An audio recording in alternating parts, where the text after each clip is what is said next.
नमस्कार दोस्तों। आज जो हम अध्याय करने जा रहे हैं उसका नाम है रासायनिक अभिक्रियाएं एवं समीकरण। तो चलिए जानते हैं कि इस अध्याय के पहले भाग में हम क्या क्या जानने वाले हैं। सबसे पहले हम बात करेंगे रासायनिक बदलाव के बारे में। इसके बाद हम जानेंगे रासायनिक अभिक्रिया को और अंत में हम बात करेंगे रासायनिक समीकरण के बारे में। तो चलिए अध्याय को शुरू करते हैं रासायनिक बदलाव को जानते हुए। कुछ परिस्थितियां दी गई हैं, इन्हें ध्यान से देखिए। क्या होता है जब हम गर्मी के मौसम में दूध को खुला छोड़ देते हैं? आपने ध्यान दिया होगा कि दूध को गर्मियों के मौसम में खुला छोड़ने पे वो दही में बदल जाता है। इसके अलावा अगर हम लोहे की वस्तु को आर्द्र वायुमंडल में खुला छोड़ दें तो क्या होता है? आपने ध्यान दिया होगा कि लोहे की जो वस्तुएं होती हैं उन पे एक पतली सी भूरे रंग की परत आ जाती है, जिसे हम आम भाषा में कहते हैं कि लोहे में जंग लग गया है। इसके अलावा जब हम भोजन को पकाते हैं तो आपने ध्यान दिया होगा कि उसमें कई तरीके के बदलाव आते हैं। तो अगर हम इन तीनों बदलावों की बात करें जिन्हें हमने अभी देखा, तो हमें एक बात पता चलेगी कि इन सभी परिस्थितियों में प्रारंभिक वस्तु की प्रकृति तथा पहचान कुछ न कुछ बदल गई है। जैसा कि धातु की बात करें तो धातु में बाद में एक परत आ गई थी जो भूरे रंग की थी। दूध की बात करें तो वो दही में बदल गया था और भोजन में कई तरीके के बदलाव आने के बाद वो पक गया था। ये जितने भी बदलाव थे ये सभी रासायनिक बदलाव थे और ये हमें बताते हैं रासायनिक अभिक्रिया के बारे में। वो किस तरह से? जब भी कोई रासायनिक परिवर्तन होता है तो हम कह सकते हैं कि एक रासायनिक अभिक्रिया हुई है। तो सवाल ये आता है कि आखिर रासायनिक अभिक्रिया का वास्तविक अर्थ है क्या? तो चलिए जानते हैं कि रासायनिक अभिक्रिया क्या होती है। रासायनिक अभिक्रिया में एक या अधिक पदार्थ आपस में अंतरक्रिया करके परिवर्तित होते हैं और एक या अधिक भिन्न रासायनिक गुण वाले पदार्थ को बनाते हैं। जैसा कि हमने अभी इन तीनों परिस्थितियों में देखा था कि धातु जो था वो बदल गया था और भूरे रंग का हो गया था। जो दही थी वो दूध से बनी थी और जो हमारा भोजन था वो पक गया था। एक और उदाहरण देखें तो मैग्नीशियम रिबन को जब हम जलाते हैं तो वो मैग्नीशियम ऑक्साइड में परिवर्तित हो जाता है। ये भी एक रासायनिक अभिक्रिया है।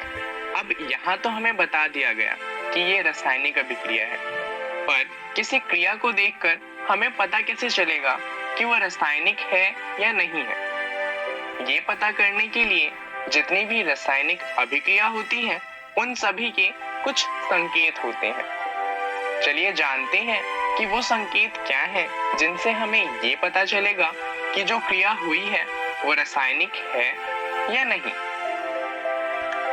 सबसे पहला है अवस्था में परिवर्तन। जैसा कि हम जानते हैं कि तीन तरीके की अवस्था होती है: ठोस अवस्था, द्रव अवस्था और गैस अवस्था। तो मान लीजिए कि कोई तत्व ठोस अवस्था में था और क्रिया के बाद वो द्रव अवस्था या फिर गैस अवस्था में परिवर्तित हो गया, तो हम कह सकते हैं कि जो क्रिया हुई है वो रासायनिक अभिक्रिया है। दूसरा है रंग में परिवर्तन। अगर किसी तत्व के रंग में परिवर्तन होता है तो जिस कारण से वो परिवर्तन होगा हम कह सकते हैं कि वो एक रासायनिक अभिक्रिया है। तीसरा है गैस का निकास या उत्सर्जन। अगर किसी कारणवश किसी तत्व से किसी गैस का निकास होना शुरू हो जाता है तो हम कह सकते हैं कि जो बदलाव हुआ है वो एक रासायनिक बदलाव है। और आखिरी में हम बात करेंगे तापमान में परिवर्तन की। अगर किसी तत्व के तापमान में परिवर्तन आता है तो जिस कारणवश वो परिवर्तन आया है वो भी एक रासायनिक बदलाव होगा। ये तो थी रासायनिक बदलाव की बात। अब मान लीजिए कि आपको इन बदलाव को लिखना हो तो आप किस तरीके से लिखेंगे?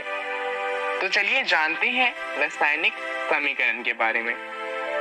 उदाहरण लेते हैं मैग्नीशियम रिबन वाला, जहां पर मैग्नीशियम रिबन ऑक्सीजन के साथ जब रासायनिक अभिक्रिया करती है तो मैग्नीशियम ऑक्साइड में परिवर्तित हो जाती है।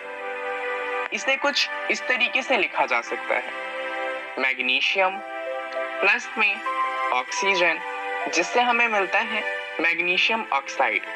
अब इससे फायदा क्या होगा? अब हमें पूरा नहीं लिखना पड़ेगा कि मैग्नीशियम ऑक्साइड ने ऑक्सीजन के साथ अभिक्रिया करके मैग्नीशियम ऑक्साइड बनाया। अब हम उसे बहुत छोटे में लिख सकते हैं, मैग्नीशियम जमा में ऑक्सीजन, उससे हमें मिलता है मैग्नीशियम ऑक्साइड। तो हमने पूरी अभिक्रिया को बहुत ही संक्षेप में लिखा है। अब यहाँ पर हमने शब्दों का यूज किया है, जैसे कि मैग्नीशियम और ऑक्सीजन। क्योंकि यहाँ पर शब्द का इस्तेमाल किया गया है तो इस तरीके की समीकरण को हम कहते हैं शब्द समीकरण।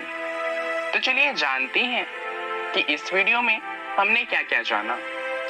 सबसे पहले हमने बात करी रासायनिक बदलाव के बारे में, जहाँ पे हमने कुछ उदाहरण लिए थे, जैसे कि दूध का दही में परिवर्तन, या फिर लोहे के ऊपर जंग लगना, या फिर भोजन का पकना।